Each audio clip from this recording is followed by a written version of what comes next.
Ashley's point of view. Dumapa ako at yumuko ng todo para makita ko siya mula sa space na nasa ilalim ng kotse. Ang tagal ko siyang inabangan habang nasa ganoong ayos, pero hindi ko naman siya nakita na papunta sa akin. Baka bumalik na siya sa loob. Nawala na tuloy ang kaba ko na baka makita niya ako.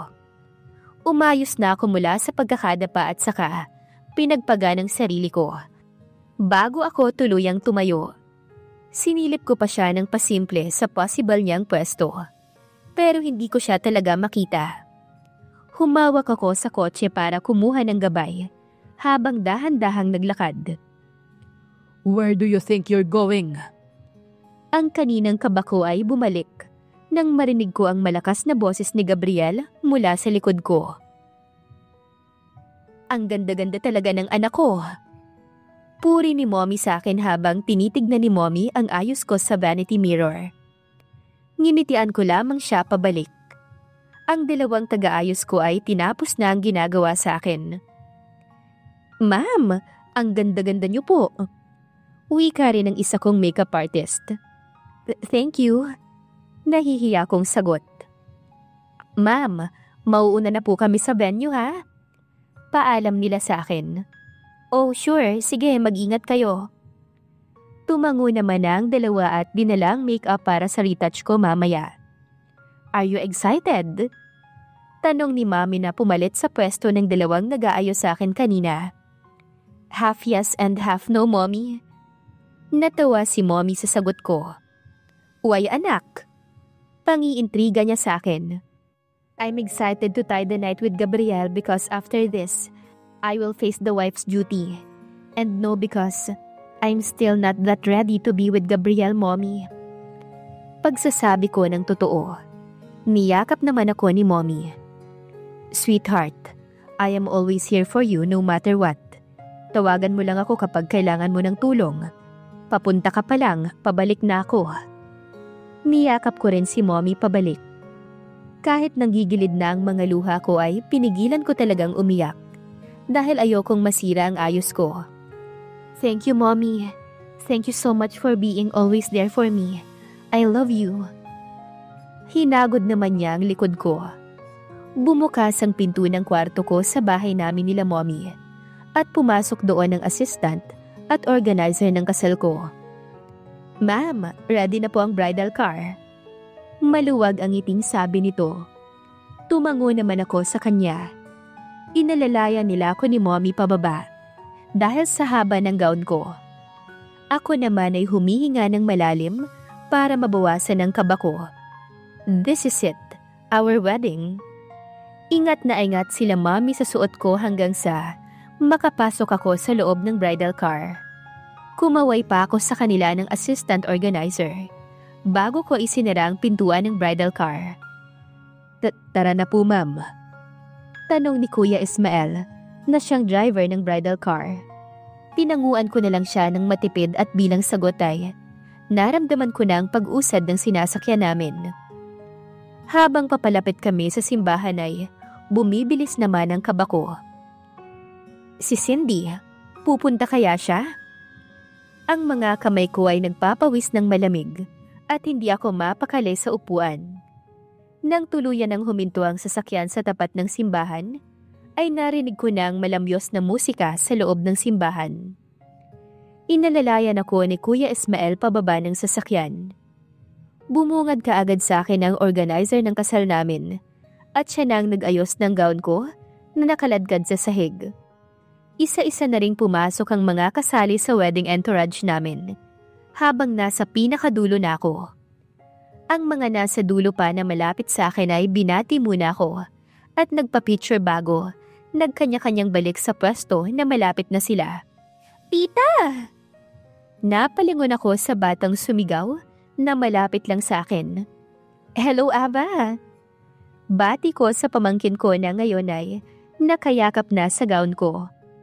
Natawa ko sa itsura niya dahil hindi siya tuluyang makalapit sa akin dahil sa disenyo ng suot ko. Ava, baka madumihan ang damit ni Tita Ashley. Sabi ni Ate May na papalapit sa amin. Congratulations, pinsan. Finally, magkakapamilya ka na rin. Niyakap niya ako nang makalapit siya at niyakap ko rin siya pabalik. Thank you, Ate May.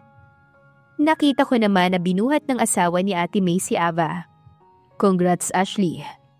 Bati ng asawa niya nang maghiwalay kami sa yakap ni Ate May. Thank you, Kuya Marky. Ngumiti lang ito at inilapit sa akin si Ava habang karga niya ito. Kinis kaagad ako ni Ava sa pisngi kahit na natatakpan ng belo ang mukha ko. Miss you, baby. Paglalambing ko sa pamangkin ko. Ava is just a 2.5 years old kid. First child nila, Ate May, kaya nasa kanya ang lahat ng atensyon.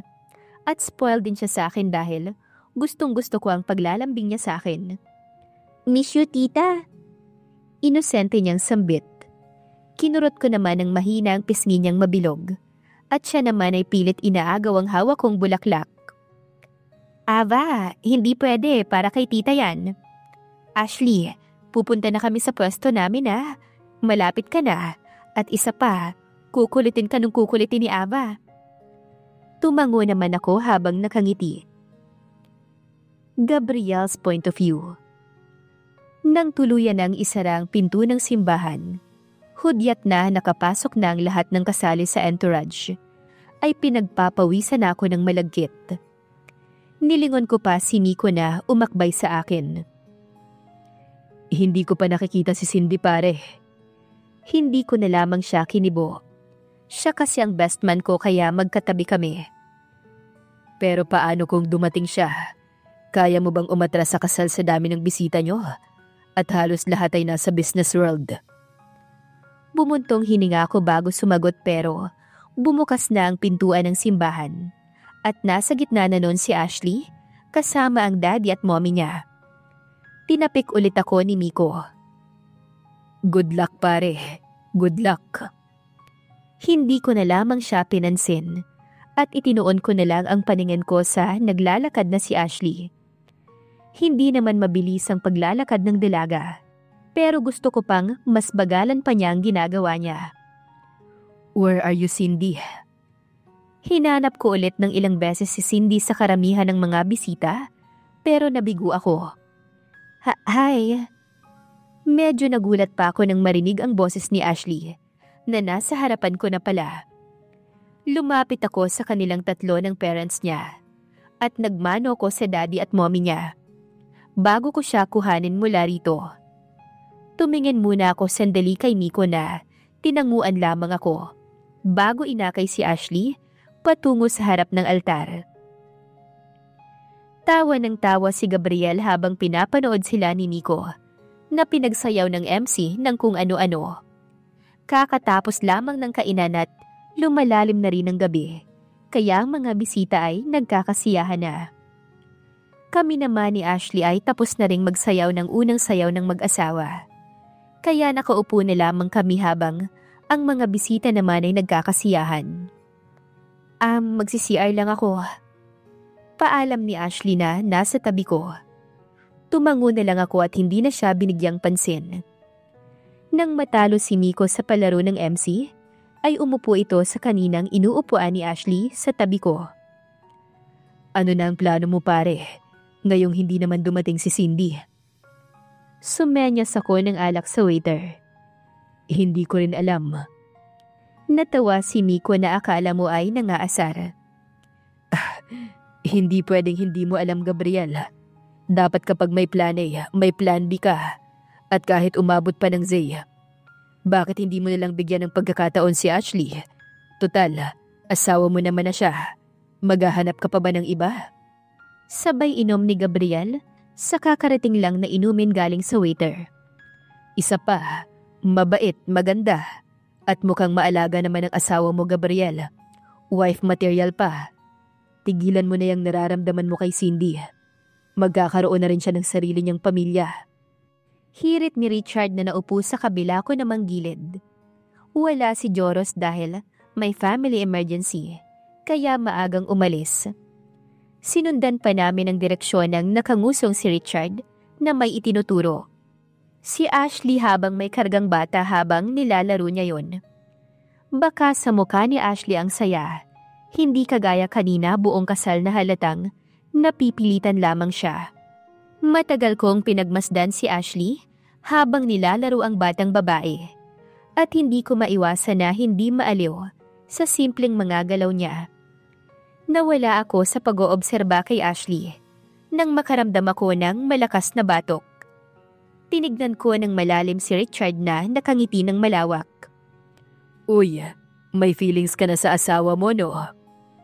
Pangaasar nito sa akin. Agad ko naman siyang sinuntok sa balikat na nagpaayos sa kanya sa pag-upo. Natuwa naman si Miko sa ginawa ko kay Richard at nakipag-appear pa sa akin. Si Richard naman ay masama ang tingin sa aming dalawa. Ashley's point of view. Baby, magbibihis lang si tita. If may kumatok, tell me right away, ha? Pagkausap ko kay Ava, na sumama sa akin dito sa hotel room, na para sa amin ni Gabriel. Magpapalit kasi sana ako ng damit pero ayaw pumayag ni Ava na umalis ako. Kaya isinama ko na lang siya. Okay, tita. Bibong sagot naman niya na ikinangiti ko. Ginulo ko ang buhok niya ng marahan at hinalikan siya sa pisngi. Dumiretso na ako sa maluwag na banyo nang makuha ko na ang pamalit ko na dress. Si Ava naman ay naiwan lang sa kama habang nakaupo at nanonood ng TV. Hindi ko na rin sinarado ng maigi ang CR para mabantayan kahit papano si Ava. Baka kasi mahulog, though abot naman niya ang sahig. Paglabas ko ng banyo ay kaagad naman na may kumatok. Akmang bubuksan ko na to nang magpakarga sa akin si Ava. Kinuha ko muna siya bago ko binuksan ang pinto. Pagbukas ko ng pinto ay bumungad si Gabriel na nakakunot ang noo. Siya na ang nagsara ng pinto kaya dinala ko nilang si Ava sa vanity mirror. Laking pasasalamat ko na dinala ko si Ava rito. Dahil kung hindi ay baka napaka-awkward na naman namin. Inaayusan ko ng buhok si Ava habang pinakikiramdaman ko si Gabriel na sa tingin ko ay nagpapalit na rin ng damit. Tumunog ang cellphone ko na nakapatong sa kama. Lalapitan ko na sana ito dahil may tumatawag ng unahan ako ni Gabriel. Napansin ko si Gabriel na dali-daling lumapit sa kama na nakapagpalit na ng damit. Hindi na ako lumapit sa cellphone ko at hinayaan ko na lang siya na sagutin ng tawag. Maya-maya pa'y tumingin ito sa akin at lumapit. Inabot nito sa akin ang cellphone. Nang tignan ko ang caller ID, ay mama pala ni Ava ang tumatawag. Panigurado ay hinahanap na nito si Ava. Nagulat pa ako nang bigla niyang buhatin si Ava. Akmang iiyak na si Ava dahil sa pagbuhat ni Gabriel. Kaya tumayo na rin ako at tinapik-tapik ang likod ng bata para lambingin. Hello Ate May, uuwi na ba kayo? Oo Ashley, pasensya na at mukhang kulang pa ang ilang oras para sa inyo ni Ava. Pero lumalalim na kasi ang gabi.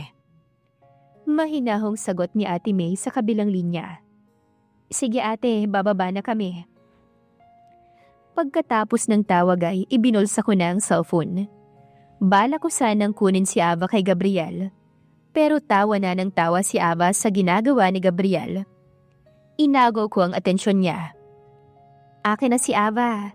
Hinahanap na siya ng mama niya. Tumingin naman siya sa akin. Ako na ang bubuhat sa kanya pababa. Hindi na lamang ako kumibo at tumango na lang. Nauna na ako sa pinto para pagbuksan sila. Nang makalabas kami ng hotel, ay naluluha na ang mga mata ni Ava. Palagay ko ay inaantok na. Are you sleepy, baby?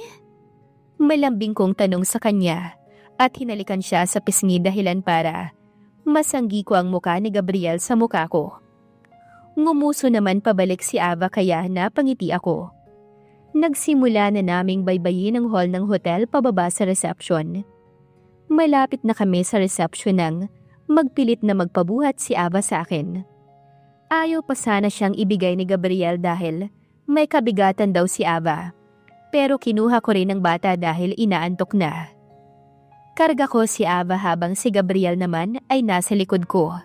nang baybayin namin ang reception, kung saan nakasalubong namin si Mommy at Daddy. Congratulations ulit sa inyo. Hindi na kami magtatagal at sobrang lalim na ng gabi. Paalam ni Mommy. Tumango naman ako at hinalikan sa pisngi si Daddy. Si Daddy naman ay kausap si Gabriel. Oh, hinahanap na yan ni May at uuwi na rin sila. Tukoy nito kay Ava na buhat ko. Opo, Mommy. Idadaan ko na nga kay ate eh. Sige, mauuna na kami ng daddy mo. Gabriel, please take care of Ashley ha? Dalaw kayo sa bahay kapag may time. Pukaw nito kay Gabriel. Bahagya namang tumango si Gabriel. Umalis na rin sila Mommy kaya dumiretso na ako sa table nila Ate May habang si Gabriel ay nakasunod lang sa amin. Akala ko nga'y hihiwalay na siya sa akin pagbaba mula sa hotel. Tumayo agad si Ate May nang makita ko at inabot si Ava. Kapag nagkikita talaga kayo ni Ava, kulang ang isang araw sa inyo. I chuckled. Sorry, napagod ata ng sobra. Matagal ka kasing hindi nakita kaya ayaw humiwalay sa'yo. Gusto pa sana naming magtagal pero may pasok pa kami bukas. Congratulations ulit sa inyong dalawa ng asawa mo. Thank you po pati sa pagpunta. Sagot ko. Congratulations. Bati naman ang asawa ni Ate May sa amin ni Gabriel. Tumango lang ng tipid si Gabriel bilang sagot. Sige, mauna na kami. Lumapit sa akin si Ate May at nakipagbeso. Ganoon din si Kuya Marky. Nakipagbeso rin si Ate May kay Gabriel. At tinapik naman ni Kuya Marky si Gabriel sa balikat, bago tuluyang nagpaalam. Ano ang mangyayari ngayon na kasal na sina Ashley at Gabriel? Paano na ang pagsasama nila? Abangan sa susunod na kabanata. Please like, share, subscribe for more updates. Maraming salamat po.